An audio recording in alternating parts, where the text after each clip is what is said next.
आइए संगत जी, आज के सत्संग की शुरुआत करते हैं। आज इनवाइट करेंगे रेनू आंटी को। रेनू आंटी आए और सत्संग शेयर करें। जय गुरु जी। गुरु जी को मेरा बहुत बहुत प्रणाम, अनंतम शुक्राना। मैनेजमेंट को बहुत बहुत, विक्रम अंकल, कुणाल अंकल को बहुत बहुत थैंक यू, जो इस प्लेटफॉर्म से इतने सत्संग हमें सुनने को मिल रहे हैं कि जिससे हमारा दिल हमेशा खुश रहता है। सबसे पहले मैं गुरु महाराज की जय बोलूंगी। गुरु महाराज की जय। सारी संगत को मेरा प्यार भरा जय गुरु जी। और ठीक ही बोला है कि गुरु जी का सत्संग कोई अपने आप नहीं कर सकता। गुरु जी की जब आज्ञा होती है तभी गुरु जी सत्संग के लिए बोलते हैं। आज का दिन इतना अच्छा है। एक तो नया साल आने वाला है। सबको मेरी तरफ से, पूरी संगत को, पूरे परिवार को, मेरे प्यारे से गुरु परिवार को बहुत बहुत नए साल की बधाइयां हो। सबके घर में खुशियां आए और ये महामारी गुरु जी अपने आप खत्म कर देंगे, ऐसा हमारा पूरा विश्वास है। मैं अभी ये सुन रही थी आंटी का जो भजन है कि दर्शन नु लोचे गुरु जी के दर्शन नु। तो गुरु जी के दर्शन के लिए तो हम सब गुरु परिवार का मन लोचता रहता है। और गुरु जी से यही अरदास है कि हमारा जो गुरु परिवार है, इसमें एक लाइन है कि संगत को माला के वृक्ष पे रोके रखना गुरु जी, और हमेशा चरणों में जगह देना सबको। सबके परिवार खुशी रहे, नया साल बहुत खुशियां लेके आए। अब मैं अपना सत्संग शुरू करती हूँ क्योंकि मेरा सत्संग अक्सर बड़ा हो जाता है। सो गुरु जी जो भी बुलवाएंगे, मैं कोई नहीं होती, मेरी कोई औकात नहीं है। गुरु जी कोई गलतियां हो तो माफ करिएगा। मैं आज आपसे शुक्राना का संगत करना चाहती हूँ। शुक्राना तो हम रोज ही करते हैं, पर आज मेरे बेटे का, जिस बेटे को, मेरे बेटे को जिंदगी दी आज से कितने 25 साल पहले 99 में, उसी का आज जन्मदिन है। आज वो 55 इयर्स का हो गया। अभी आर्मी में ही गुरुजी ने जैसा किया वो देश की सेवा कर रहा है। उसके लिए गुरुजी का बहुत बहुत शुक्राना कि मेरे बेटे को जिंदगी दी और आज मेरी झोली खुशियों से भर दी। गुरुजी ने सबकी झोलियां भरी हुई हैं। सबको मालूम है, रोज सत्संग सुनते हैं आप संगत जी। गुरुजी जैसा पूर्ण गुरु मिला हमें, हम बहुत धन्य हो गए। चाहे मुझे मुसीबत थी मेरे ऊपर कि मेरे कारगिल की लड़ाई में दुखी होके मैं आई गुरुजी के पास, पर अगर ये दुख ना होता तो हमें ये पूर्ण गुरु कभी ना मिलता। और मुझे बहुत अफसोस होता कि मुझे इतने अच्छे गुरु कैसे मिले। मैं धन्य हो गई गुरुजी को पाके। तो मैं अपना सत्संग थोड़ा इंट्रोडक्शन शुरू कर सकती हूँ। गुरुजी मुझे आज्ञा दीजिए। आपका बहुत बहुत शुक्राना। थोड़ा सा आप सुन चुके हैं पहले मेरा सत्संग की कारगिल की लड़ाई हुई और 99 में मेरा बेटा कारगिल की लड़ाई में पोस्टेड था। मेरी पूरी जो फैमिली है वो आर्मी से, हस्बैंड आर्मी के और बच्चे भी, 2 बच्चे हैं, दोनों आर्मी में, दामाद सभी आर्मी के हैं, देश की सेवा में हैं। ये भी गुरुजी की कृपा है। तो 99 की लड़ाई शुरू हो गई। इसके बाद हमको पता चला कि ऐसे ऐसे वो पहला ऑफिसर है जो जख्मी हो गया। हम लोग वहां पहुंचे। इस सत्संग को मैं थोड़ा सा शॉर्ट करूंगी क्योंकि मैं पहले सत्संग में सारी डिटेल बता चुकी हूँ। वो वहां द्रास में उसके एक कॉर्नर से लेके और दूसरे माथे तक आर पार सिर के अंदर वो गोलियां नहीं थी, वो एक जो चलते हैं, जो गन चलती हैं, उनके छर्रे थे जो कि बहुत रफ होते हैं, जिनको स्प्लिंटर्स कहते हैं। वो एक कान से निकल के दूसरे में चले गए। ये बेहोश हो गया, खूनों से लथपथ था, ऑलमोस्ट खत्म था। इसको वहां से आर्मी ने श्रीनगर भेजा। श्रीनगर में इसका एक्सरे हुआ तो डॉक्टर ने कहा कि जल्दी से इसको उधर भेजो, नीचे जहां बना हुआ था पंजाब में, उसका नाम नहीं लेना चाहूंगी, जो आर्मी का बहुत अच्छा सेंटर बना हुआ था, जो भी लड़ाई के थे वहीं जाते थे। इसको लाया गया तो ऑलमोस्ट खत्म था, पर ऑपरेशन थिएटर तैयार था। डॉक्टरों ने इसका ऑपरेशन किया, पर इसके बाद ये ऑपरेशन के बाद कुछ नहीं बता पाया। इसका ऑपरेशन बहुत सक्सेसफुल हुआ ऐसा डॉक्टर्स ने बोला हमको। हम यहाँ से ट्रेन से ही चले गए क्योंकि बाई एयर बहुत टाइम लगता। अपनी बहू को भी ले गए, बहू रानी को, जो भी गुरुजी की भक्त है और बहुत ही संस्कारी है, बड़ी संस्कारी फैमिली से आई है, जो हमारी किस्मत अच्छी है कि उसको इतनी प्यारी वाइफ आंटी मिली। उनका नाम है प्रीति सिंह है। 6 महीने पहले ही शादी हुई थी। तो हम लोग तीनों चले गए और वहां जाके देखा तो बहुत बुरी हालत थी, कोमा में चला गया था। और आपसे सब सुन चुके हैं, पहले वाले सत्संग में आप सुन चुके हैं कि क्या हालत थी। 2 महीने तक कोमा में रहा। और मेरी फैमिली शिव जी की भक्त है, मेरे मायके वाले तो राजस्थान से बिलोंग करती हूँ। तो वहां मैं शिव जी की भक्ति तो मैं हमेशा से करती थी, 16 सोमवार भी रखती थी। पर मुझे नहीं मालूम था कि जिन गुरु से मैं मिलूंगी वो खुद ही महाशिव हैं। शायद इसीलिए मेरी पुकार उन तक गई और जो मुझे लेके गए उनका भी बहुत बहुत शुक्राना। मेजर गिल थे। अब मैं पूरी बात ऊधमगढ़ की वहां की बता के मैं सिर्फ बताना चाहूंगी कि 2 महीने के बाद बहुत ही मुश्किलों में टाइम निकला, बहुत ही दुख टाइम निकला, पूजा पाठ में निकला। और बच्चा बहुत परेशान था। उसको जब होश आ गई तो उसको ना तो ये मालूम था एजुकेशन क्या है, क्या मेमोरी है, उसको कुछ नहीं मालूम, कहाँ बैठना है, कहाँ उठना है। एक जो बच्चे की तरह जिस तरह से हो जाते हैं उस तरह से सिर्फ देख सकता था, जो कि डॉक्टर्स ने बोला था किया है। तो आपको हम अभी बता दें कि नहीं। तो मेरे अंकल 88 इयर्स के हैं और वो ठीक हैं, गुरुजी की मेहरबानी है, वो भी मिले। जब वो दिल्ली में हम आ गए तो अस्पताल में हमारे मेजर गिल देखने आए। तो उन्होंने बोला कि एक गुरुजी हैं, आपको मैं वहां ले चलूंगा और वो इसको ठीक कर देंगे, इसकी याददाश्त और जो भी इसकी प्रॉब्लम्स हैं वो करेंगे। तो हमने कहा हम तो किसी भी गुरुजी के पास चलने को तैयार हैं। और जब उन्होंने शिव जी का नाम लिया तो मेरे पास कोई किंतु परंतु का टाइम नहीं था। सिर्फ मैं चाहती थी कि किसी भी तरीके से मेरा बेटा ठीक हो। उन्होंने हमें जगह बताई और कि एम्पायर स्टेट में आप पहुंच जाइए। और हम वहां पहुंच गए और अंकल वहां वेट कर रहे थे, मेजर गिल।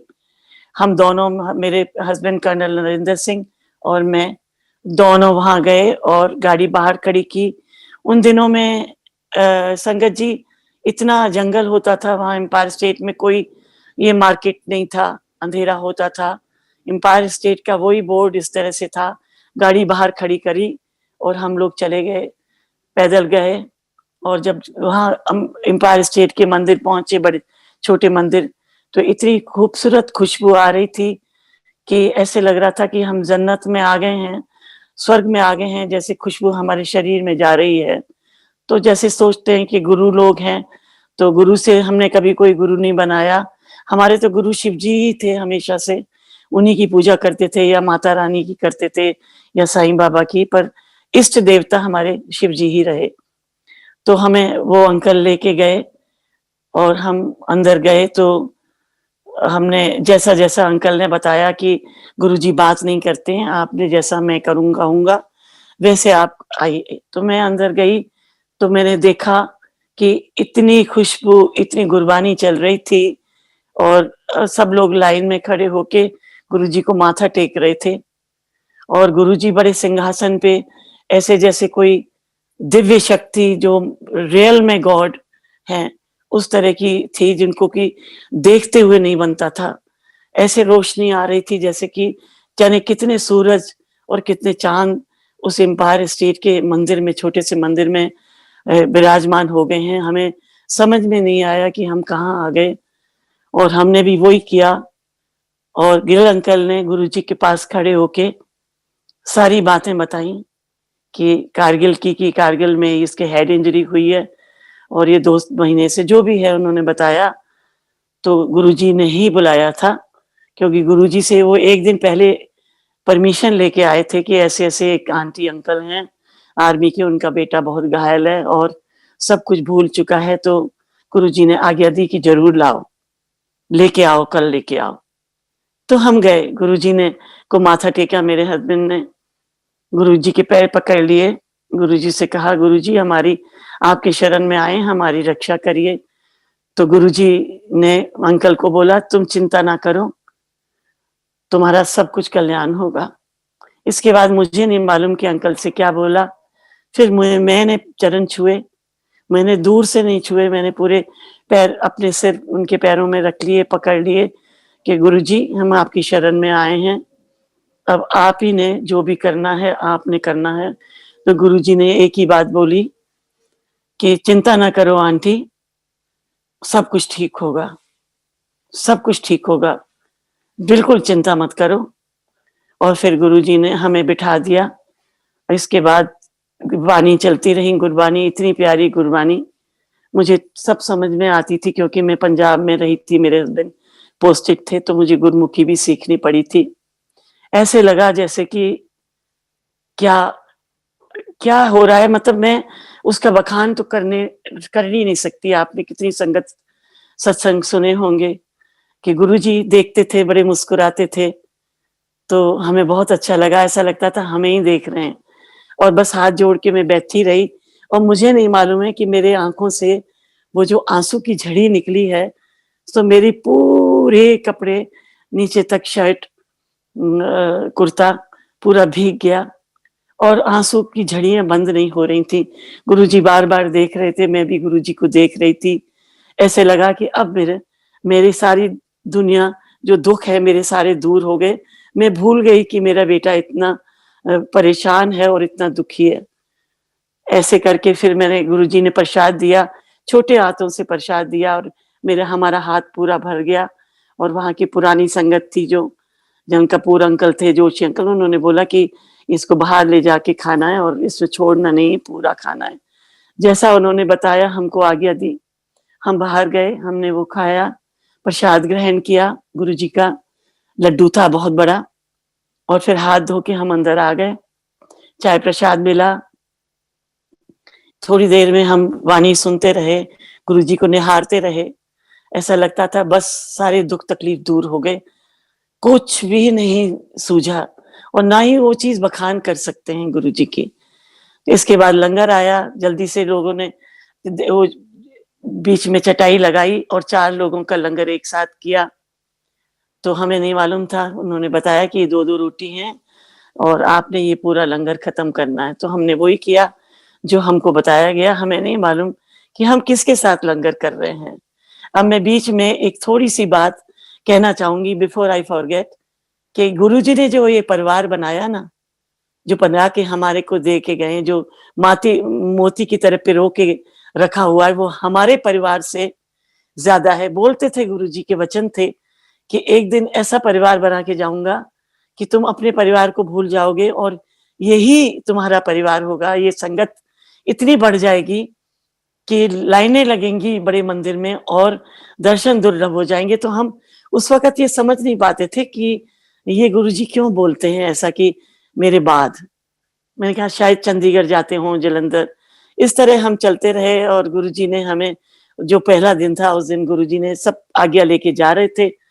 मेरे को आवाज लगा के बोला कि रेनू आंटी आपने नहीं जाना, आप बैठे रहो। मेरे अंकल को भी बिठा दिया, सब लोग चले गए। 7-8 लोग जो सेवादार, जोशी अंकल और दूसरे थे अंकल, सारे थे, सब बैठे थे जो गुरुजी की सेवा में थे।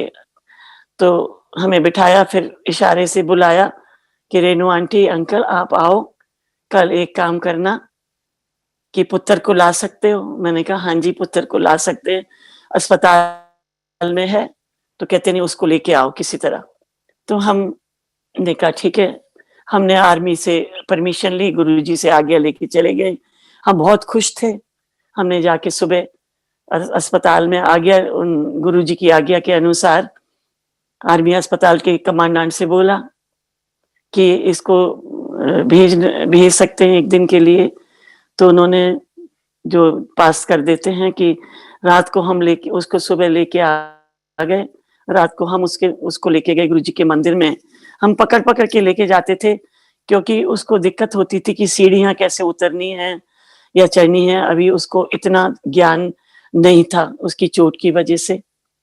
इसी तरह से हम गुरुजी के पास उसको लेके गए, माथा टेका हमने, फिर मैंने उसको अपने सामने किया गुरुजी के, अपने बेटे को। उस टाइम वो कैप्टन था, 6 महीने पहले शादी हुई थी और उनकी वाइफ भी उनके साथ थी, वाइफ आंटी, प्रीति आंटी, और उनको गुरुजी को नमन नहीं कर सकता था, तो मैंने उनके दोनों हाथ जुड़वाए और गुरुजी को बहुत ध्यान से देखता रहा घूर के। गुरुजी उसको बड़े प्यार से देखते रहे, मुस्कुराते रहे और वो समझ गए अंतर्यामी है। अब तो सब जानते हैं कि गुरुजी तो सबकी पिछले जन्म, अगले जन्म की सबकी सब जानते थे कि किसके दिल में क्या है और कुछ बताने की जरूरत नहीं थी। वो तो हमें बाद में अभी पता चला। अब तो हमें सब मालूम है कि हमारे गुरुजी पूरन गुरु हैं, महाशिव हैं, अंतर्यामी हैं। तो इस तरह से फिर उसको लंगर खिलाया। लंगर खा नहीं सकता था, बैठ नहीं सकता था, पर बड़ी देखो गुरुजी की इतनी मेहर, इतनी कृपा कि मेरा बेटा वहां जमीन में बैठा, लंगर खाया। हमेशा कुर्सी पे बैठता था, उसके बैक में भी प्रॉब्लम थी, घुटने में। बैठा, उसने लंगर खाया पूरा और उसको मिर्ची भी लगी। गुरुजी तो हमेशा उनके तरीके ही गुरुजी के ऐसे थे कि अगर शुगर वाला है तो उसको मीठे से ठीक करना, अगर कोई भी तकलीफ है तो मिर्ची बहुत होती हैं, आज भी होती हैं। गुरुजी के अपने अपने तरीके हैं। उसको वो लंगर खाया, लंगर के बाद जब आज्ञा लेने लगे तो उसको लेके आई मैं, वो बैठा रहा। गुरुजी ने कहा आप आंटी मेरे पास आओ। रेनू आंटी, मुझे नहीं मालूम था कि उनको कैसे मालूम हुआ मेरा नाम, बाद में पता चला कि गुरुजी को सब मालूम है। तो जय गुरुजी, थैंक यू गुरुजी, शुक्राना आपका जो आपने मेरे पर इतनी रहमत की। इसके बाद गुरुजी ने कहा कि ऐसा करना कि पुत्र को तो अस्पताल में छोड़ो, उसका इलाज चलने दो, जो भी है अगर वो घर में भी भेजते हैं इलाज करते हैं तो उनको उसको घर में रहने दो और आप आंदे रहो, तुसी आंदे रहो दोनों, आपका आना ही उसके लिए ब्लेसिंग है। तो हमने कहा ठीक है गुरुजी, पर एक बात है कि आप कल एक बड़ा सा जग लाना, 1 1.5 लीटर 2 लीटर का और ढक्कन समेत बहुत अच्छा सा तांबे का जग लेके आप आना और दोनों जने आना। तो हमने कहा ठीक है गुरुजी, आएंगे, आपका बहुत बहुत थैंक यू। इस तरह से हम आज्ञा लेके आ गए। हमें बहुत अच्छा लगा, हमें ऐसे लगा जैसे हमको पता नहीं दुनिया हमारी बदल गई। और सचमुच जब से हम गुरुजी से मिले हैं और आज तक हमारी दुनिया ने ऐसा टर्न लिया कि हमारे पूरे परिवार में क्या हम हमारे दिल में इतनी गुरुजी के लिए प्यार और श्रद्धा है और जुड़ गए हैं कि हमें अब बस गुरुजी के सिवा और कुछ नहीं दिखता। हमें बस गुरुजी चाहिए, गुरुजी के चरणों में रहें। इस तरह से हम दूसरे दिन जग ले गए।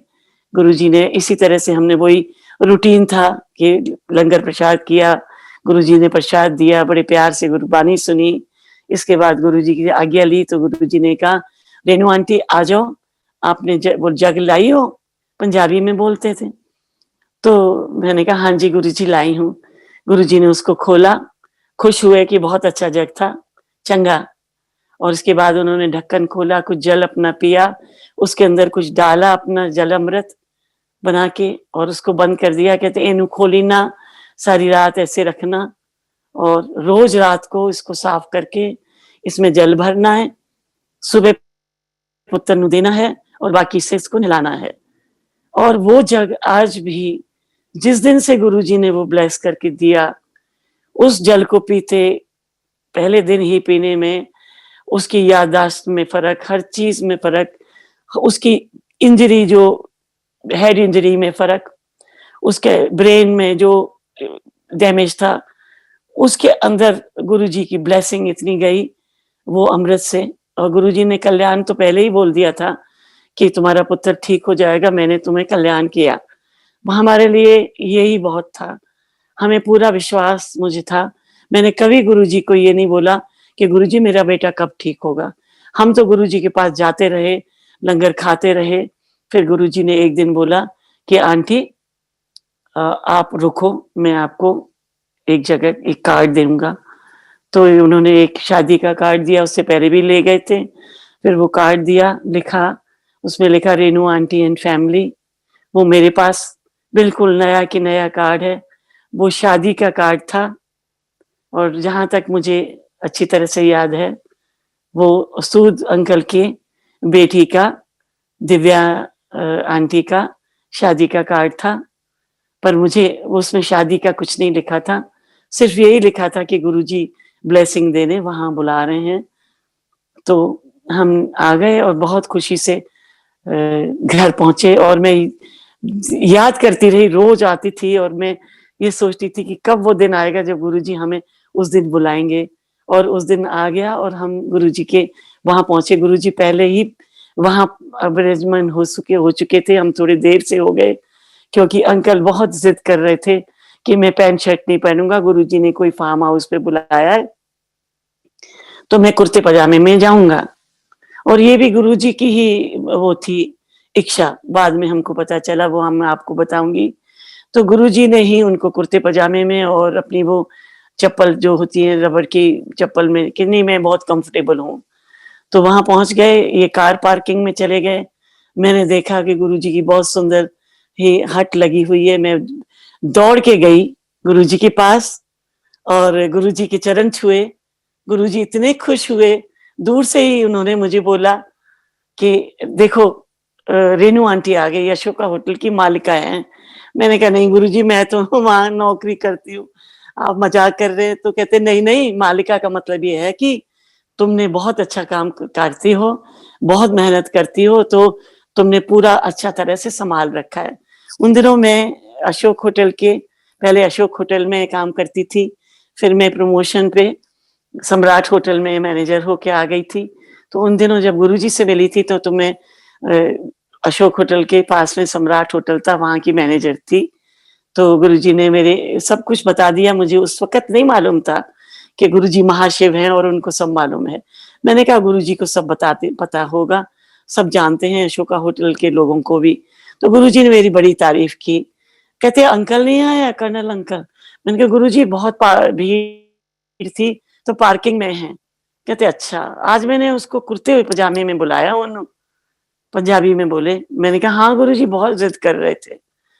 कहते हैं कि मैंने ही तो बुलाया, बड़ी ईगो है कर्नल के अंकल, तो थोड़ी मेरे को ईगो निकालनी है, नहीं तो तेनू ये बहुत तंग करेगा बुढ़ापे विच। ऐसे करके बोले तो मैं हंस दी।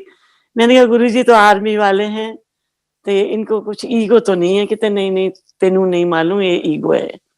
तो मैंने कहा कोई नहीं गुरुजी, आप ठीक कर दीजिए। तो मैंने कहा पता नहीं गुरुजी ने कुर्ते पजामे में कहाँ देख लिया। तो मेरे अंकल तो कम से कम 15 मिनट बाद आए।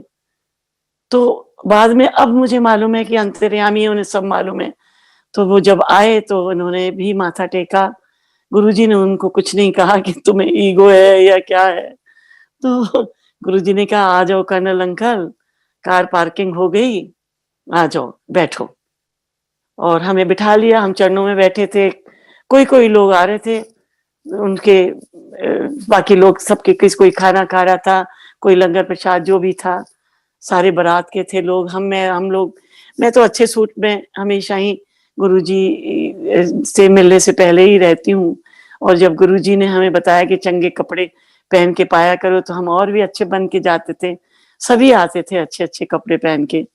गुरुजी को बहुत अच्छा लगता था कि ऐश करा करो, चंगे कपड़े पहना करो। तो इस तरह से हमें कहा। फिर थोड़ी देर में बोला कि ये आंटी, सबको इंट्रोड्यूस कराया, ये अशोका होटल की आंटी है और बहुत काम करती है, बहुत अच्छी है, और जाओ तुम लोग खाना खाओ, लंगर खाओ और कुछ भी खाओ। मैं सोच ही रही थी मैं क्या खाऊं क्या नहीं खाऊं, सब तरह का होता है। तो जैसे ही मैं चलने लगी तो गुरुजी ने एक सेवादार को भेजा कि कर्नल अंकल को मेरे पास भेजो। तो मैं तो चली गई खाना खाने, जो भी खाना था शादी का। और कर्नल अंकल को उन्होंने बुला के जो बोला, जो मुझे बाद में पता चला, उन्होंने कहा सोच क्या रहा है कर्नल, राइट साइड को जाओ और तुम भी ले लो एक ड्रिंक, बाहर में चले जाओ। तो इन्होंने कानों को हाथ लगाए कि नहीं गुरुजी मैं नहीं ले सकता, मैं आपके पास आया हूँ दर्शन के लिए। कहते नहीं नहीं, एक नहीं दो लेनी है, मैं आज्ञा दे रहा हूँ, तुम जाओ। ये बात मुझे गुरुजी ने, वो मेरे हस्बैंड अंकल ने बाद में बताई।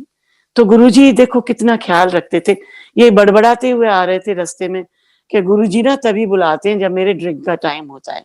तो गुरुजी को तो पता चल गया अंतर्यामी है मेरे महाशिव जी, तो उन्होंने उनका भी ख्याल रखा।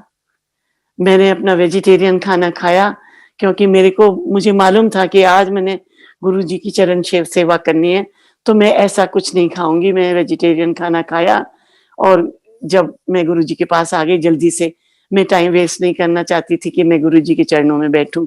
मैं आके चरणों में बैठी तो गुरुजी ने किसी सेवादार को बोला कि बाहर जहाँ लॉन था वहां कारपेट डाला गया, वहां उनका आसन लगाया गया, क्योंकि वहां जो सूद आंटी अंकल ने बहुत अच्छा अरेंजमेंट था और भांगड़ा पार्टी आई हुई थी, तो गुरुजी को म्यूजिक का हमेशा से शौक रहा।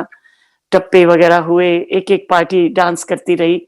जैसे गुरुजी वहां बैठे तो मैंने कोई चांस नहीं छोड़ा और मैंने, गुरु की आज्ञा होगी शायद, शायद नहीं पक्का, क्योंकि गुरुजी के बिना तो उनके चरण कोई छू ही नहीं सकता। तो मैं गई और उनके लेफ्ट में पैर बैठ गई, बिल्कुल उनके पास चोले के बिल्कुल सट के, और मैंने उनके पैर पकड़ लिए और मैं दबाती रही। गुरुजी ने बिल्कुल नहीं मना किया और मैं शायद 1 घंटा आधा घंटा तक दबाती रही। गुरुजी म्यूजिक सुनते रहे बहुत अच्छे। बीच बीच में जब दूसरी पार्टी आती थी तो गुरुजी ने मुझे पूछा तुम थक गई? मैंने कहा नहीं गुरुजी मैं नहीं थकी, मुझे बहुत अच्छा लग रहा है। कहते हैं कि फैमिली क्या चाहती है, कितना ठीक है बेटा?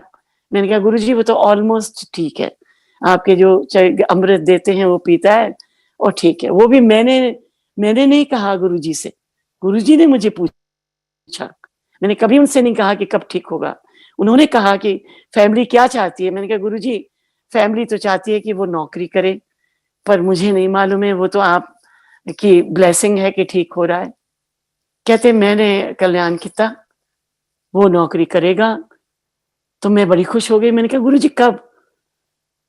इतनी बातें कभी नहीं हुई थी एम्पायर स्टेट में जितनी वहां शादी के टाइम में हुई।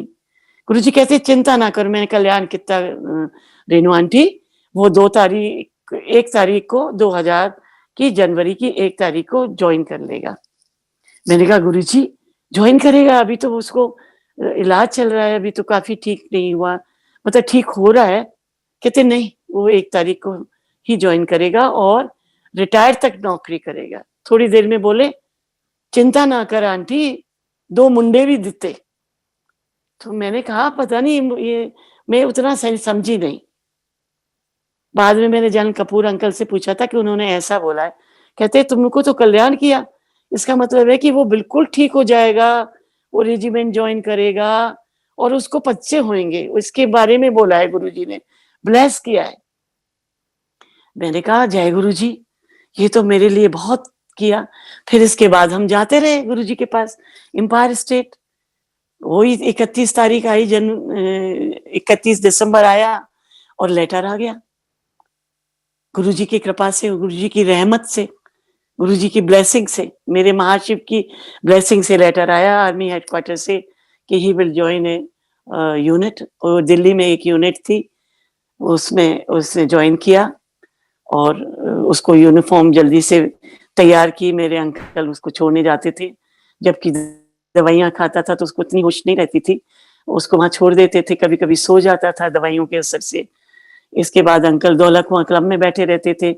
फिर वो थोड़ा वहां के जो कमांडर थे, दे वर वेरी काइंड, वो हमेशा काइंड रहते हैं कि ये लड़ाई का से इसको जख्मी हुआ है, तो उसको बुला के फोन करके बुला देते थे कि इसको थोड़ी देर यहाँ रखा करो। 2-4 घंटे घूमता था लाइन में और उसको धीरे धीरे सब कुछ याद आने लगा और उसको अंक ले आते थे घर पे और घर पे फिर आके वो सो जाता था। इसी तरह से हम गुरुजी से मिलते रहे। मैं बहुत खुश थी। मैं 1 तारीख को तो नहीं गई गुरुजी से शुक्राना करने। आज मैं गुरुजी से कह रही हूँ कि गुरुजी आज उसका, मेरे बेटे का जन्मदिन है, जिसको आपने जिंदगी दी, उसने पूरी नौकरी की है और आज भी 4 साल उसको एक्सटेंशन मिली है। वो नौकरी कर रहा है, वो आपकी कृपा है। आज वो 55 साल का हो गया। ये आज आपकी शुक्राना मैं उसके जन्मदिन पे करना चाहती हूँ। उसको हमेशा उसके साथ रहिए, उसको हमेशा ब्लेस करिए। मेरी तो बस यही है कि उसको ब्लेस करिए, और उसको आप इतनी ब्लेसिंग दे रहे हैं कि उसको आपने जब रिटायर हुआ तो उसको रोज 4:30 बजे उठा लेते थे। वो कहता था उसको इतनी वो समझ नहीं है कि गुरुजी कहते, गुरुजी बहुत आ जाते हैं 4:30 बजे सपने में और कहते हैं कि उठो तुम अपने पेंशन के कागज बनाओ। तो मुझे बनाने पड़ते हैं। तो गुरुजी उसके ऊपर बहुत मेहरबान हैं, बहुत रहमत आज तक कर रहे हैं। 2 बच्चे भी हुए हैं। आज एक बच्चा 19 साल 20 साल का है, एक बच्चा 7 साल छोटा है, वो 13 साल का है। और मेरी बहू रानी है, वो भी गुरुजी की भक्त हैं, वो भी जाती रहीं और उन्होंने कभी साथ नहीं छोड़ा। ये गुरुजी की मेहर है। और उस बच्ची की, जो बच्ची मेरी बहू रानी है, आंटी है, उसको हम रिंकू नाम से बुलाते हैं। बहुत प्यारी है, बहुत प्यार करती है परिवार से, संस्कार की बहुत ही संस्कारी फैमिली से है। उसने पूरा साथ दिया, आज तक मेरे बच्चे का साथ दिया और बड़ी खुशी से अपने परिवार को चला रहे हैं। उसका भी मैं थैंक यू करती हूँ। जो अंकल मुझे गुरुजी से मिलवाया, उनका भी मैं बहुत-बहुत शुक्राना है। मेजर गिल, उनकी लंबी उम्र हो, उनका परिवार अच्छा रहे। गुरुजी, आज मैं सिर्फ ये शुक्राना करती हूँ आपका कि मेरे बेटे का आज जन्मदिन है। आप ना होते तो आज मेरा ये बेटा ना होता, जिंदा ना होता। आज वो जिंदा है, उसकी याददाश्त पूरी है, एजुकेशन पूरी है, थोड़ी कमियाँ तो थोड़ी बहुत रहती ही हैं, पर आज आपने उसको पूरी नौकरी कराई, सारी कुछ कराया, उसको ब्लेस किया। आज के दिन भी आप ब्लेस कर रहे हैं, उसका मैंने आज शुक्राना, जो मेरे को गुरु आश्रम ने परमिशन दी, विक्रम अंकल ने और कुणाल अंकल ने मेरी हेल्प की, और गुरुजी आपने मुझे आज्ञा दी कि मैं शुक्राना करूं। मैं आपका कर्जा कभी भी चुका नहीं सकती। इतनी रहमत बरसी है कि आज तक रहमत बरस रही है। इतनी रहमत है कि मैं बता नहीं सकती। सबसे बढ़िया परिवार दिया है, जो कि इतना कल्याण किया। जब गुरुजी ने चोला छोड़ा तो इतने दुखी थे सब लोग हम। मैं उससे पहले भी गुरुजी मंदिर में गुरुजी का जो था जन्मदिन मनता था, तो वहाँ भी हम जाते थे एक दफ़ा और बहुत ऐश कराते थे। हमेशा वो ऐश बोलते थे, ऐश करो, किसी का दिल दुखाओ मत, और हमेशा सबका कल्याण करते थे। संगत को जोड़ने के लिए बोलते थे। इतनी संगत हो गई। आज गुरुजी इतने कल्याणकारी ना होते तो सारी दुनिया में आज करोड़ों की तादाद में संगत है। इतनी प्यारी संगत है कि आज हमारा परिवार लकी है कि जैसे मैं बहुत लकी हूँ कि मेरा परिवार मेरा साथ देता है। पर मेरी गुरु संगत इतना साथ देती है कि एक फ़ोन कॉल पे, जब मैं कोरोना के टाइम में अकेली रहती थी वसंत कुंज में, तो संगत बोलती थी, जन कपूर बोलते थे, God bless his soul, he is with Guruji. हमेशा बोलते थे, रेनू आंटी, कोई भी दिक्कत हो, जस्ट ए फ़ोन कॉल करना और we will be there to help you. पर गुरुजी ने ऐसा चांस ही नहीं दिया। कोरोना के टाइम में तो संगत रोज ही हम सत्संग करते रहे। हमारा एक ग्रुप था राकेश कपूर अंकल का, गुड़गांव का, तो हम रोज गुरबानी 1 घंटे का सत्संग करते थे रोज। और गुरुजी ने ऐसा हम लोगों को आशीर्वाद दे के रखा कि हम किसी को भी तकलीफ नहीं हुई। और रही बात जीने मरने की, वो तो अपने कर्म हैं, जो पिछले कर्म हैं उसको भोगना पड़ता है। उसको भी गुरुजी 99% कहते थे मैं ले लेता हूँ, 10% भी हम लोगों से भोगा नहीं जाता। ये दुख तकलीफ आएंगे, पर गुरुजी कहते थे कि जो भी इस मंदिर, जो बड़ा मंदिर है जिसमें 12 लिंगों का वो असर है, उसके नजदीक भी कोई निकल जाएगा तो उसका भी कल्याण हो जाएगा।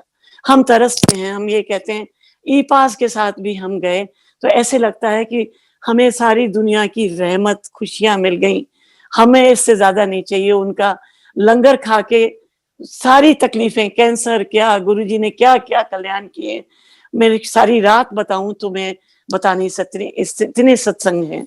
आप रोज सुनते हैं संगत जी गुरु जी की महिमा, इतने अच्छे, मतलब कि भाई अहंकार छोड़ो, सबका भला करो। हम तो ये भी नहीं बोलते कि गुरुजी हम आपके लिए चाय बना रहे, हम कौन है, हमारी कोई औकात नहीं है। हम तो सिर्फ ये कहते हैं कि गुरुजी हम चाय प्रसाद रख रहे हैं, इसको अमृत बनाइए और हमको ऐसा बनाइए कि हम आपकी चरणों में भक्ति कभी कम ना हो, हम आपसे हमेशा जुड़े रहें। हमारी संगत जो है एक माला की तरह पिरोई हुई है, वो हो। और गुरुजी ने इतने इतने चमत्कार किए हैं, इतने मेरे पास सत्संग है, इतना कोई कहता होगा कि गुरुजी चले गए, गुरुजी कभी नहीं गए। गुरुजी आज उससे भी ज्यादा हमारे को संगत जी कर रहे हैं, क्योंकि पहले अपने शरीर पे लेते थे, इतना दुख अपने ऊपर लेते थे, इतने लोगों का दुख अपने ऊपर लेते थे, इसलिए उन्होंने वो चोला छोड़ के आज ओमनी प्रेजेंट हैं और अंतर आज हर जगह हैं। गुरुजी को हम माला नहीं चढ़ाते क्योंकि वो गुरुजी हमारे साथ हैं, वो कहीं नहीं गए। आप उनके स्वरूप से बात करते हैं, वो करते हैं, मैं बात करती हूँ, मुझे सारे जवाब मिलते हैं। अपनी टेलीपैथी से गुरुजी सब बता देते हैं। कोई भी बात है आपके जब सपने में आते हैं तो आप उसको सपना ना समझें, वो गुरुजी आपको आशीर्वाद देते हैं, गुरुजी आपको दर्शन देते हैं। मैं बहुत गुरुजी का धन्यवाद करती हूँ कि वो मुझे बहुत दर्शन देते हैं, बहुत बातों का बताते हैं। कोई बात का जवाब मुझे सुनना है, मैं गुरुजी के पास, हम तो कलयुगी है ना, हमारे में इतनी अकल नहीं है। हमें तो कुछ चीज खो भी जाए तो हम जरा सी देर में बोलते हैं गुरुजी हमारा ये चीज खो गई, हमें ये दिलवा दो। पर हमें हंसी आती है क्योंकि हम तो कुछ जानते नहीं ना, हम गुरुजी से हर चीज मांग लेते हैं, हम तो उनके बच्चे हैं। तो गुरुजी इसका बुरा नहीं मानते। जब हमें कोई दुख होता है तो हम गुरुजी से सब बातें करते हैं कि गुरुजी ऐसा हो गया, ऐसा हो गया। तो गुरुजी से अपने माँ बाप की तरह उनके आप स्वरूप से बात करेंगे, आपको सारे जवाब मिलेंगे। गुरु के मंदिर में जाते ही ऐसे लगता है कि पता नहीं क्या हो गया। गुरु के जो प्रसाद है उसको पूरा खाइए, उसको छोड़िए नहीं। ये भी गुरुजी ने ये बताया कि अन्न को कभी वो ना करो। और एक चीज मैं बताना भूल गई, गुरुजी ने कभी किसी को ऊंचा नीचा, ओल्ड संगत, पुरानी संगत, कोई भेदभाव नहीं रखा। सबसे बड़ी बात डिसिप्लिन में रखा। 4 लोगों को जो हम लोग गुरु जी के मंदिर में खाते हैं, छोटे मंदिर में जो गुरु जी लंगर खिलाते थे, वो हमें ये नहीं मालूम था कि कौन बड़ा है, कौन छोटा है, कौन बिरला है, कौन क्या है। कोई गुरु जी ने वो नहीं करा। और गुरु जी जो हम सत्संग करते हैं तो गुरु जी हमेशा ये बोलते थे कि जो आपको ड्राइवर लोग और जो लोग आपको लेके आते हैं, पहले आप उनकी सेवा करिए। सो आज भी सत्संग संगत जी होता है तो आपको सबको मालूम है कि गुरु जी की ये आज्ञा थी कि हम जो भी सत्संग करते हैं, हम लोग जो भी गुरु जी सत्संग कराते हैं, तो उसमें गुरु जी की जो आज्ञा के अनुसार पहले जो लोग ड्राइवर्स हैं, जो भी सेवादार हैं, उनको भोजन लंगर हम देते हैं, संगत देती है गुरु की आज्ञा से। इसके बाद बाकी जो संगत बैठी है उनको दिया जाता है। ऐसा मैं सोचती हूँ और ऐसा ही होता है। जो भी नई संगत हैं और ये इतनी जुड़ गई है कि हम ओल्ड संगत और नई संगत में कोई फर्क नहीं है, सब बराबर हैं। जो गुरु की सेवा करे, जो गुरु को माने, हर टाइम मांगना नहीं चाहिए, गुरु को सब मालूम है। तो गुरु जी का धन्यवाद है कि यह हमको स्वरूप दे देते थे, दिया था, वो आज भी है। मेरी बहू रानी को स्वरूप दिए, 7-8 स्वरूप उसके पास हैं। हम ऐसे एक माला में लगा के स्वरूप जाते थे, हम कहते थे हम गुरुजी वाले हैं, हमें बड़ा अच्छा लगता था। और गुरुजी की अपनी इच्छा होती थी कि कैसे किसको कैसे ट्रीट करना है। इतने लोगों को हमारे सामने, रघुवीर अंकल को उनकी आईज दी, कितने लोगों को उन्होंने ब्लेस किया। तो उसका शुक्राना। और आज मेरे बेटे को ब्लेस करिए, मेरे परिवार पे आपकी ब्लेसिंग इतनी रहमत है कि आपने हर तकलीफों से बचाए रखा है, उसका बहुत बहुत शुक्राना। मैनेजमेंट का बहुत शुक्राना, जो हम कोरोना के टाइम में भी आज भी दर्शन हमें होते हैं वीडियो के माफिक, इसके लिए गौरव अंकल का बहुत शुक्राना। और बहुत बहुत प्यार संगत को, बहुत बहुत नए साल की बधाइयाँ। तो अंकल आप बताइए। आंटी अभी हमारे पास टाइम है, अगर आप और कुछ सत्संग शेयर करना चाहते हैं तो आप कर सकते हैं। हाँ, मैं करना चाहूंगी। मैं गुरु जी का एक बहुत प्यारा सा सत्संग करना चाहती हूँ कि मैं क्या हुआ था कि हम भटिंडा में पटियाला में पोस्टेड था मेरा बेटा, तो मैं वहां चली गई। ये जो कलाम साहब थे वो वहां यूनिट में कलर्स देने आते हैं, तो मेरे बेटे ने पार्ट लिया था, टैंक का है आर्मड कोर का, तो टैंक में उसने सलूट देना पड़ता है। तो वहां मैं चली गई थी, तो मुझे 8 महीने हो गए थे, मैं गुरुजी से आज्ञा नहीं लेके गई थी। मैं चली गई, मुझे टाइम लग गया, तो हमें जब वहां का जब काम खत्म हो गया तो हम लोग यहाँ आ गए। तो मैंने अपने अंकल से, कर्नल अंकल से बोला कि चलो चलो, हमें 7-8 महीने हो गए, ये 2004 या 5 की बात है। तो हम वहां गए, तो एम्पायर स्टेट गए, तो एम्पायर स्टेट का अंदर से बंद था, हमने नॉक किया, सेवादार आए तो कहते रेनू आंटी आपको नहीं मालूम आज 7 तारीख है जुलाई? मैंने कहा अरे मेरे को तो बिल्कुल नहीं, हम लोग, मैंने कहा कल ही आए हैं और बिल्कुल तारीख का ध्यान ही नहीं रहा, नहीं तो मैं तो फूल लाती हूँ, गुलाब के फूल लेके जाती थी, छोटे छोटे करके सम्राट होटल को, मालिक को बोल देती थी कि चुन के लाओ, तो हमेशा गुरुजी के चरणों में डालती थी। उन दिनों माला लोग डालते थे, तो मैं गुरुजी के गुलाब के फूल चरणों में डालती थी। गुरुजी कहते थे ये आ गई अशोका होटल की मालकिन वो मालन। तो मैं, गुरुजी मजाक भी बहुत करते थे, ऐसा नहीं है कि गुरुजी बात नहीं करते थे, जिनसे बात करने होती थी वो बात भी करते थे और बड़ा खुश भी रखते थे सबको। तो जब मैं गई, तो मैं जैसी सीढ़ियां चढ़ी, वहां गुरुजी का वही उस वक्त तक मंदिर बना नहीं था, मेरा ख्याल 2004 की ही बात होगी शायद, जन कलाम साहब की मुझे याद नहीं है। तो जैसे मैंने सीढ़ियां वो चढ़ी, जो 7 सीढ़ी होती थी, और गुरुजी का बस वो एक गेट था, खुला था, मट्टी बहुत थी जैसे आज भी होती है, क्योंकि वहां पार्किंग नहीं बनी इस तरह से, वहां बिल्कुल कुछ नहीं था। और तो सेवादार ने कहा आंटी आपने लंगर कर लिया? मैंने कहा नहीं जी, हम तो देर से आए। कहते हैं पीछे जाइए, लंगर लगा है, आप लंगर करके आइए, गुरुजी की आज्ञा है ये। तो हम और अंकल चले गए वहां, किसी संगत, गुरुजी की जो संगत थी, अंकल ने अरेंज किया हुआ था लंगर, जो उनके भक्त हैं। तो बुफे था वहां, आज भी याद है, बड़ा अच्छा बुफे था, और पीछे 2 वॉशरूम होते थे, और वहां गार्डन में बारिश होने लगी थी, थोड़ी थोड़ी बूंदे, तो हम भीगने लगे। तो किसी अंकल ने, शायद जेठरा अंकल ने बोला था कि कुछ वहां लंगर कर रहे हैं सब लोग, तो बारिश हो रही है। तो गुरुजी ने पैर रखा और बारिश बंद हो गई, तो हम लोग बच गए, मतलब बारिश में भीगे नहीं, और हम तो बारिश में भीगे भी और गुरुजी का लंगर खाएं, तो हमें तो आनंद है, आनंद ही आनंद है। सो हमें इस चीज की चिंता नहीं थी कि हम भीग रहे हैं या क्या है।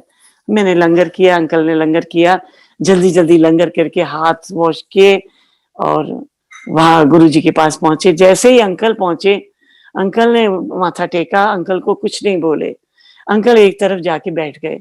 जैसे ही मैं घुसी तो वो बड़े जोर से चिल्लाए। शायद उस टाइम की संगत को अगर वो सुन रही है, पुरानी संगत, तो उनको मालूम होगा कि गुरुजी बड़े जोर से चिल्लाए। उन्होंने पंजाबी में बोला, जिसको मैं इतनी अच्छी तरह से पंजाबी नहीं बोल सकती। उन्होंने बोला किधर किधर थी, किथे सी, 8 महीने हो गए, अब आ रही हो। ऐसे करके उन्होंने मुझे बहुत डांटा, और इतना डांटा, मतलब पूरा 1 मिनट तक डांटते रहे। फिर थोड़े चुप हो गए, मैं वहीं की वहीं हाथ जोड़ के बैठ गई। और मेरे समझ में नहीं आ रहा कि मैं गुरुजी के पास कैसे जाऊं। गुरुजी तो मुझको मारेंगे, थप्पड़ मारेंगे मुझे, तो बहुत गुस्से में हैं।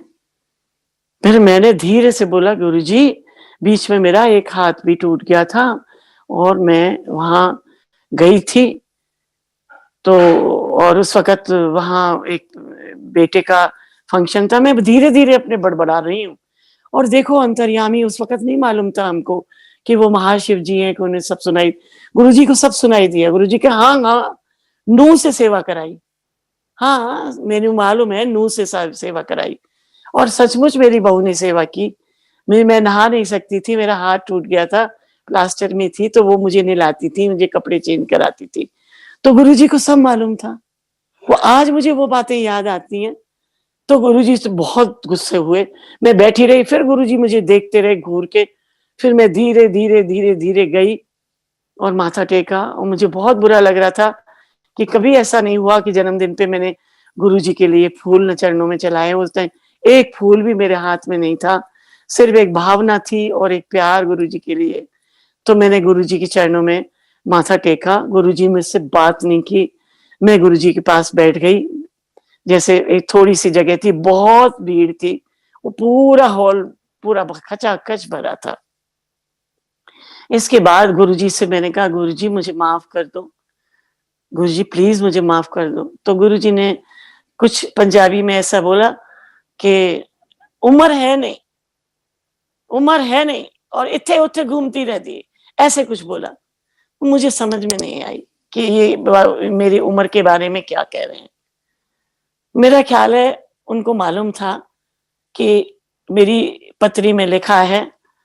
और एक किसी जोशी ने भी मुझे बताया था, एयर इंडिया के कैप्टन थे जो माथा देखते थे अशोका होटल में, देश पांडे नाम था। तो उन्होंने बोला कि तुम्हारी उम्र 60 साल, कोई एक्सीडेंट होगा और तुम मर जाओगी, पर तुम अगर किसी पूजा करती हो किसी की। मैंने कहा हाँ, मैं शिव जी की भक्त हूँ और माता रानी को भी मानती हूँ, साईं बाबा। कहते नहीं, कोई तुम्हारे जीवन में गुरु आएगा। तो मैंने कहा मैं तो किसी गुरु को नहीं मानती, मेरे तो शिव जी ही गुरु हैं। तो कहते हैं कि फिर शिव जी ही तुम्हारी रक्षा करेंगे, तभी तुम्हें उम्र, तुम जिंदा रह सकती हो, नहीं तो नहीं। तो वो बात सच निकली कि मैंने गुरु बनाया, मैंने नहीं बनाया। गुरु ने मुझे बुलाया, मुझे इतनी मुसीबत के बाद बुलाया कि कारगिल में घायल हुआ, मेरा बच्चा खत्म था। ये जो जिंदगी है गुरुजी ने दी हुई है मेरे बेटे को, जो उम्र दी है, और जो मेरी जिंदगी है वो भी गुरुजी ने दी, मुझे नहीं मालूम था। तो मैंने कहा हाँ गुरुजी, वो बताया तो था। तो फिर गुरुजी बहुत नाराज थे, कुछ नहीं बोला। मुझे इतना याद है कि जो गणेश जी अपनी आप मंदिर में जाते हैं, एंटर करते हैं, तो एक नाग देवता और एक शिव जी की का लिंग है, वो गणेश जी के पास है। जब गुरु जी का मंदिर बन गया था तो मैं बहुत ढूंढ रही थी। जब मेरे को डांट पड़ी थी उस वक्त, वो गुरु जी जहां बैठते थे, आसन था, उसके पास में एक छोटा सा संगमरमर का गुरु जी का ये था, जिसमें वो थे गणेश जी, लक्ष्मी, पार्वती और कार्तिकेय, माँ पार्वती संगमरमर की, और ये नाग देवता और गुरु जी का, ये जो शिव जी का लिंग था। तो पता नहीं मेरी नजर पड़ी और मुझे जल चढ़ाने की बड़ी आदत थी, क्योंकि मैं बचपन से गुरु जी के, मतलब हमेशा गुरु जी बोलती हूँ मैं शिव जी को। तो शिव जी को जल चढ़ाती थी। तो मैंने गुरु जी से कहा, उनसे बात करने की वजह से, कि गुरु जी को क्या ध्यान बताऊं कि वो मुझसे नाराज ना हो। तो मैंने कहा गुरुजी वो मैं जल चढ़ा दूं। गुरुजी नहीं बोले, बहुत गुस्से थे। मैंने फिर दोबारा कहा गुरुजी माफ कर दो, मैं जल चढ़ा दूं। गुरुजी बोले हाँ चढ़ा दे। अब मैं वो बीच बीच में से घुस के किसी तरह से संगत से धीरे धीरे जाके वहां पहुंची। वहां पत्ते पड़े थे बेलपत्तर के, और मैंने उनको साफ किया और जल चढ़ाया और खूब नाग देवता को खूब रगड़ रगड़ के अच्छी तरह। और गुरुजी मुझे देखते रहे और फिर मैं हाथ जोड़ के फिर गुरुजी के पास आ गई। फिर गुरबानी चलती रही। फिर गुरुजी ने हमें आज्ञा दी। उससे पहले गुरुजी ने बोला कि मैं जान दो पहला तेनू उम्र दिती। मुझे ये समझ में नहीं आया रियली संगत जी, मुझको उतनी पंजाबी भी समझ नहीं आई कि जान दो पहला। जान दो पहला तो मतलब गुरुजी कभी चंडीगढ़ या जलंधर या पंचकुला चले जाते थे। वो बात मुझे बाद में याद आई जब मेरा 2007 में 31 तारीख को गुरुजी ने 30 तारीख को अपना चोला छोड़ा और मेरा एक्सीडेंट हुआ। सड़क पे एक्सीडेंट बचा दिया गुरुजी ने, जिससे मैं मरने से बच गई। घर में ही गिरी और हिप जॉइंट टूट गया और मैं अस्पताल में पहुंच गई और मेरी हिप जॉइंट सर्जरी हुई, जिसमें मैं बहुत सीरियस हुई। और बहुत अजीब सी गुरुजी की, देखो जो गुरुजी मुझे उम्र दे गए, उसी तारीख को मेरा ऑपरेशन हुआ। जिस दिन गुरुजी ने चोला छोड़ा उस दिन मैं बहुत सीरियस थी और उसी तारीख को 30 जून को मेरा ऑपरेशन, जुलाई को कौन सा था, मई, हाँ 30 मई को मेरा ऑपरेशन हुआ और मैं बहुत सीरियस थी। और वो गुरु ने मेरे को दूसरी उम्र दी, जो इसके बाद मैं चल पाई। काफी दिनों तक क्लचेस में गई, मंदिर में भी जाती थी तो क्लचेस में जाती थी। ये कौन कर सकता है? ये महाशिव जो आए हैं ना अवतार लेके गुरु के रूप में, उन्होंने मुझे ये जिंदगी जो आज मैं बात कर रही हूँ, ये मेरे गुरुजी की ही कृपा है जो आज मेरी जिंदगी बची हुई है। मेरे बच्चों ने, मेरी बेटी ने बहुत मेरा साथ दिया। मेरे बच्चों ने, तीनों बच्चों ने, दोनों बच्चों ने और मेरी बेटी ने मेरी बहुत सेवा की और आज मैं इस लायक हो गई कि मैं चल सकती हूँ, मैं मंदिर में जा सकती हूँ। कभी कभी लेना पड़ता है डंडा, उम्र हो गई है तो सब गुरुजी की कृपा है। और पल पल में, पल पल हमारे साथ है, पल पल में। मैं अकेली भी रहती हूँ यहाँ तो गुरुजी मेरे साथ है, मुझे किसी चीज का डर नहीं। सो संगत जी, गुरुजी से जुड़िए, जुड़ते रहिए और बस प्यार करते रहिए गुरुजी के चरणों में। बस अहंकार छोड़ दीजिए। मैं तो गुरुजी को पसंद ही नहीं था। वो कहते थे अगर मेरे पास आना है, ये मैं को अपने जूतियों में वहां छोड़ आओ। और गुरुजी बहुत मजाक भी कर देते थे, बहुत ज्यादा। जैसे कोई आंटी आई, हर एक के नाम रख देते। जैसे मेरे को बोलते थे ये तो अशोका मैडम है, तो मेरा तो धौला कुआं क्लब में सब लोग खाना भी ऑर्डर करती हूँ, अगर उस पर लिख के लाता है तो अशोका मैडम, अशोका मैडम। तो गुरुजी तो बहुत, क्या करें, मैं गुरुजी के तो अनंत अनंत वो है संगत। और मैं हर 10 बजे लगा लेती हूँ और मैं सत्संग जरूर सुनती हूँ गुरु आश्रम का। मुझे बहुत अच्छा लगता है, बहुत। और गुरुजी कहते थे कि एज की सत्संग को बार बार सुनने में बहुत से लोग कहते हैं एक ही, ये तो हमने सुना हुआ है। नहीं, जो मैंने पहले किया सत्संग, वो और आज में हो सकता है कोई ऐसी चीज हो जो संगत को, चाहे वो पुरानी हो नई, कोई बराबर है। जो भी गुरु के भक्त हैं, हम गुरु के परिवार ही बोलते हैं, कोई पुरानी ओल्ड संगत से कोई मतलब नहीं है। जो गुरु का भक्त है, जो गुरु को सरेंडर कर दिया, वही गुरु का परिवार है। और गुरु का परिवार ऐसा जुड़ा हुआ है कि हम बहुत प्राउड फील करते हैं। जहां जय गुरु जी देखते हैं ऐसे रहते हैं, हमारी गाड़ी जा रही है, हमारा परिवार है, जरा रोक के तो जरा जय गुरु जी कर लें। सो गुरु परिवार जरा जय गुरु जी करके तो देखिए। मैं अपने बेटे के साथ, बड़े बेटे के साथ जाती हूँ, वो बहुत खुश होता है। वो कार में ले जाता है, रास्ते में जो भी सेवादार मिलते हैं गाड़ी को रोकते हैं, हर एक को चिल्ला के बोलता है जय गुरु जी। मैं बहुत खुश होती हूँ।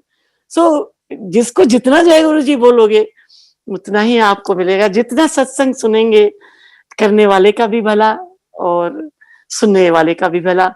आज पता नहीं गुरुजी ने कितनी मेरे बेटे को ब्लेसिंग दे दी होंगी, क्योंकि मैंने गुरुजी की महिमा, गुरुजी ने मेरे से सत्संग कराया और उसके लिए मैं गुरुजी का बहुत बहुत शुक्राना। मैं तो गुरुजी बस आपका सुबह उठते ही शुक्राना करना चाहिए गुरुजी का। गुड मॉर्निंग करो, जय गुरुजी करो और गुरु महाराज की जय बोलो। जैसे मुझे आज भी याद है कि जब जनरल अंकल इतना अच्छा करते थे तो बोलते थे गुरु महाराज की जय, तो मुझे बहुत अच्छा लगता था। तो मैं भी आजकल गुरु महाराज की जय बोल के अपना सत्संग को विराम देती हूँ, क्योंकि मैं बहुत ज़्यादा लंबा कर देती हूँ, सत्संग बहुत है मेरे पास, पर क्या बताऊँ मैं गुरु की महिमा बस। और एक बात और बताना चाहती हूँ कि इतनी खुशबू आती है, इतनी खुशबू आती है, मैं ई-पास लेके जब मैं गई, अपनी बेटी के लिए भी लंगर प्रसाद मैंने माँगा, गुरुजी ने मुझे दिला दिया। वो गुरुजी की महिमा है, मैंने कहा मेरे को भी चाहिए, तो मुझे दिला दिया, अंकल के लिए भी दिला दिया था। तो इतनी उसको लेके आई, घर में पहुँची, तो इतनी खुशबू गुरुजी की आती है, जभी भी गुरुजी साथ होते हैं, आपको पता चल जाता है कि गुरुजी साथ हैं। सो मैं तो गुरुजी के चरण कमल में हमेशा साथ रखिए। इसी तरह सत्संग करवाते रहिए विक्रम अंकल, कुणाल अंकल, आप बहुत प्यारे हैं बच्चों, आप हमारे बेटा अंकल हैं। और गौरव अंकल का भी बहुत-बहुत, नारंग अंकल का शुक्रिया कि जो इतनी अच्छी तरह से मैनेजमेंट चला रही है। और अब हमें नहीं पास मिलता, गुरुजी के जल्दी से जल्दी ज़रूर दर्शन देंगे और हम ज़रूर देखेंगे। कोई बात नहीं, दूर से ही देख लेंगे, सड़क पे ही चले जाएँगे। उनके तो पास से भी चले जाओ तो वही दर्शन है, घर में भी वही है। बस गुरुजी को मानते रहो और सभी माता-पिता हैं उनसे बात करते रहो। सो जय जय गुरुजी, शुक्राना आपका, अपने चरण कमलों में रखिए। राजीव को ब्लेस करिए, राजीव के ऊपर हमेशा कृपा करिए। मेरे परिवार पे जितनी भी आपने रहमतें की हैं और करते जा रहे हैं, उसके लिए बहुत-बहुत शुक्राना। मैं शुक्राना तो बहुत छोटी चीज़ है, मैं इतनी कर्ज़दार हूँ आपकी कि बस मेरी भक्ति में कोई कमी ना आए। बहुत-बहुत धन्यवाद गुरुजी। ये संगत जी, आपने मुझे सुना, कोई गलतियाँ हो गई हों, मुझे माफ़ करिए। गुरुजी मेरे से कोई गलती हो गई हो, माफ़ करिएगा। बस मुझे चरण कमल में रखिए, यही मेरी अरदास है। जी गुरु महाराज की जय।